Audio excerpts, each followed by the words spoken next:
How to tell if your friend is toxic.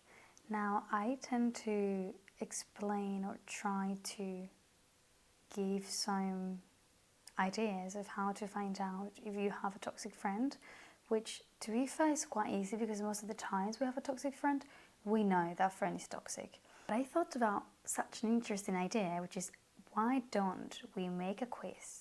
Why don't I create my own quiz with different options and you choose options according to your friend, the friend you have in your mind. And at the end of the quiz, I'll tell you, depending on the options you've chosen, and depending on which one you've chosen the most, if your friend is most likely toxic. This is not fully accurate, but I will give you an idea if your friend is actually a bit toxic. So let's just start. Question number 1. How do they react when you tell them something good that happened to you? A. They generally celebrate with me and seem happy for me. B. They seem indifferent or quickly change the subject. C. They downplay it or say something to make it seem less important, basically like it wasn't a big deal. Okay. I don't really know if I should let you think because I feel like you already know the option that it's the right one for you, like you already know which one your friend does. So we're just going to go to number 2. What do they do if you make a mistake or mess up?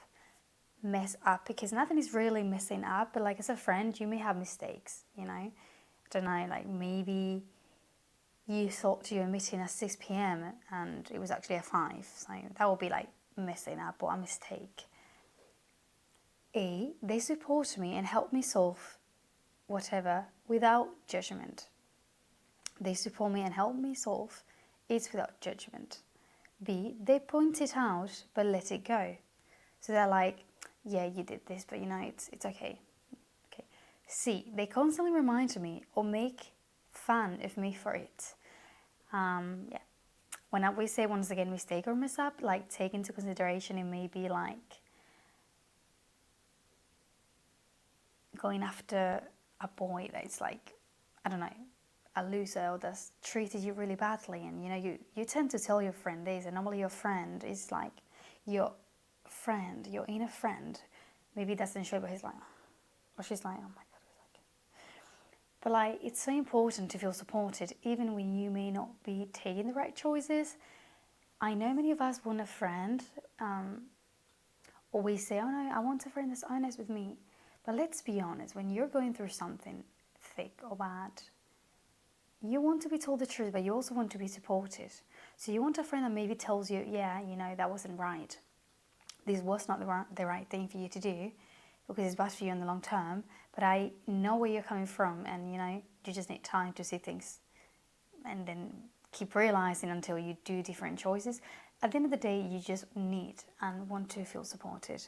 That is my point. And should be supported, okay? Yes, you need to be told the truth by your friend because your friend should want the best for you, but also you should feel like he loves you or she loves you, right? Okay, question number 3. Do you feel emotionally drained after spending time with them? A, no. I feel recharged and happy after spending time together. B, sometimes it depends on the day or situation. C, yes, I almost always feel drained or bad about myself. If I were to think about a toxic friend I had, which I've had many,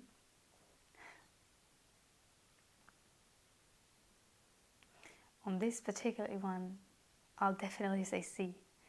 Because the friend I'm thinking about is like when you hang out with toxic friends, you're just drained all the time. Like they take out your energy because they do everything by supporting you.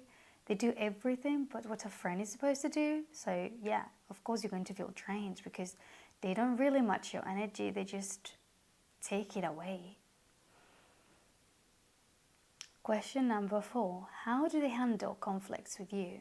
A, they address issues openly and aim to resolve them fairly. B, sometimes they make me feel guilty, but eventually they let it go. C, they use silent treatment, emotional manipulation, or become passive aggressive. When basically they decide to know you, instead of just solving the issue.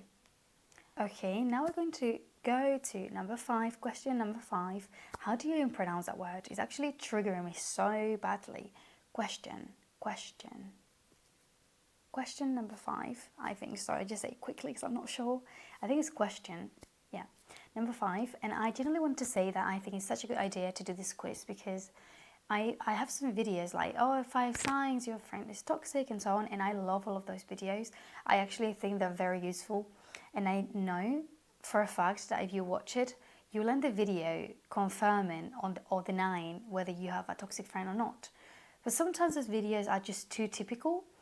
And I was thinking I wanted to do something different, and I just think this fits perfectly because it's such a fun way. You get to me. But it's such a fun way to find out if you have a toxic friend or not, because you're doing a quiz, you're like choosing the options, and then I'll say at the end, if your options were all C's or B's, it means this or that. And I think it's just more of like I don't know. We have like short attention span, with the TikTok minds and blah, blah, blah. So I think this actually may be very good to make sure that you kind of somehow have fun and watch it, and also help yourself to kind of like know you have to get rid of some friends or a friend. So number 5, what happens when you need emotional support? A, they listen and are there for me when I need them. B, sometimes they listen but quickly start talking about themselves. I've experienced this so freaking much, like so selfish. C, they ignore or dismiss my emotions as if they don't matter. And it doesn't have to be, this option doesn't have to be like they just say, that doesn't matter. They do very subtle, like they will be like, yeah, you're so right, it's just unfair, but this thing happened to me, or that thing happened to the world. Like, your problems are never enough of a big deal for you to talk about them, so much that you even feel like speaking about your problem is a problem itself. Yeah. Question number 6. How do they react to your achievements or progress in anything in life? A, they are happy for me and encourage me to keep growing. B, they acknowledge my achievements but with a hint of competition. I've realized this because it's not like they tell you, that's so good, but I did better. This is what you need to understand. It's not like that, because that'll be ridiculous and that'll be too obvious. That'll be an absolutely scumbag friend. They do it differently. They will be like, it's like anything that you say, they need to compare themselves. And I'm going to give you examples. I'll maybe just share a picture of some cream I bought for my face, but it's like, imagine you bought like 3 cute face masks and you're showing them to your friend on a picture just because you're excited.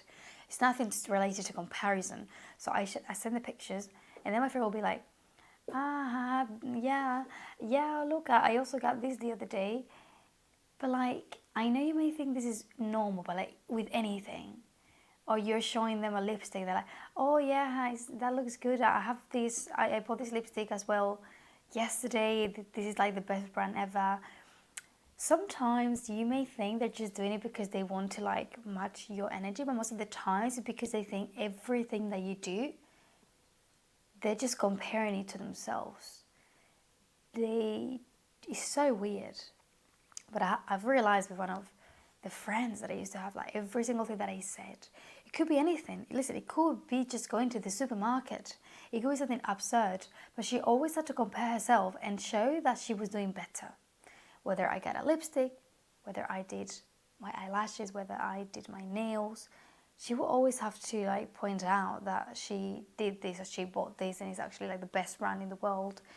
It was just weird, because when I'm telling you it was with everything, even maybe eating out in a restaurant, anything that you can imagine in life, it was really weird.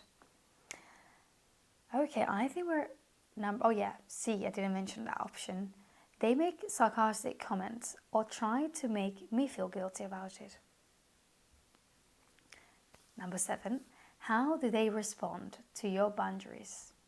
If you're able to give those, to expose those, to create those boundaries, because sometimes when you have a toxic friend, you do not even feel the strength to create a boundary because it just feels like it's not going to be respected. A, they respect my boundaries and understand my needs. B, they sometimes respect them, but occasionally push back a little. Like they will try and insist you on something that they know that you do not accept. Example, oh, do you want to, they smoke. Okay, I've experienced this so many times. They smoke and they're like, oh, you want a cigarette? Like everyone's smoking in the friends group. And I'm like, no, I don't smoke. And they're like, oh, no, but try one, just try one. And I'm like, no, thanks, And they keep saying, try one. And I'm quite weak, but somehow in those things, for me, that was such a massive boundary that I had grown up knowing like that this is literally poisoning. Like I'm literally killing myself if I use this. If I take the cigarettes, like I'm literally murdering myself in the moment. That's how I saw it and I see it. And this was such a strong thought, an educational boundary that my parents raised me with or around. That for me was like a forbidden fruit. I could not even touch it. But like so many people fall into this because when you're in a group and you're in high school, you're learning to be social, you're learning about friendships, you are like knowing the things that you want in a friendship and the things you do not want. But above everything else, you want to feel included. And this is something that in high school tends to happen a lot. The fact that you do not feel included, and it sucks, and it's so sad. And it makes you feel like you will never fit anywhere, that you're just a lost soul. And it can feel very sad at the time, even though in a few laters from now, you laugh, but it's hard at the time. So many people will just try the cigarette just to try to feel like they will fit. Because they just see, if I try the cigarette, I'll be important in this group. I'll high up, I'll level up in this friend category. I will not be seen as the weird one who doesn't smoke. They will accept me. Maybe they will call me next time to do a plan. Maybe I will be in this group forever and not just one at a time. And I totally get that people fall into those things because you just want to feel part of something in this life. And that's a really easy way to do it in the moment. And it feels like maybe it's not going to be such a big deal. But then you end up trying other things if you fall into that. And it's important that they respect your boundaries. Now, having said this, I set A, this B, and C. They ignore my boundaries and make me feel guilty for having them. Question number 8. How do you feel about sharing good news with them? Why is this important? This is similar to the one we said before, because when normally they are negative towards you sharing things you've achieved, you'll find yourself not being that excited to tell them about the good things that have happened to you. And they're great things, but like before telling them, you find yourself actually very consciously thinking, do I say this to them? Because they're just going to try to twist it into trying to dig for something negative out of it, as if it wasn't so amazing or it wasn't so hard to get just because I got it. And this is the last question, by the way. I decided to make 8 because it's my favorite number, and because let's go out of the generic things people do. If people do 10, we do 8 because we are different. And okay, so how do you feel about sharing good news with them? A, I'm excited to share it because I know they will appreciate it. B, sometimes I hesitate because I'm unsure about how they will react. C, I prefer not to share because I know they'll make me feel bad. Okay, so right now you probably have the results in terms of like, I'm guessing you did not grade the questions. That'll be really extreme. But you probably put 1A, 2B, C, 3A, 4B, right? So you can count. Now I need you to count how many A's you have, how many B's you have, and how many C's you have. And I'll tell you, if your replies are mostly A's, your friend seems to be a great positive support in your life, and lovely, good for you. You've got a super healthy friend, and keep it if life allows you to do so. If mostly you've chosen the option B, there are good aspects in your friendship, but also signs to watch out for. Like, okay, relax, but like, be aware. Reflect on whether this balance works for you, because basically if you've chosen peace most of the time, it means that they're good in some ways, but in some other ways they're not ideal. Like, they're still doing things that are not fully right. But now if you've chosen mostly cis, my friend, you may and are dealing with a toxic friendship. Okay, so yeah, talk to this person, try to create boundaries, or just get rid of them in the nicest possible way. Because let me tell you, I know you feel like guilty getting rid of that friend, because you probably have had that friend forever. Like, maybe they've been your friend since kindergarten, since high school, since school, and you're like, oh my god, how am I gonna get rid of a long time friend? Like, you never have those. Well, you do have better friends when you actually know who you are. You've just been sold this idea that, oh my god, because they were your friends since you were 3 years old, you cannot get rid of them because that's your forever friend.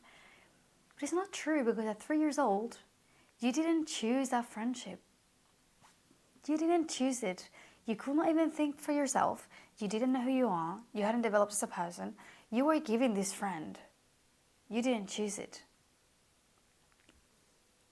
So, yeah, I mean, it's just obvious that now you're actually able to actually choose good friends, because you know who you are. And when you know who you are, you know what you want.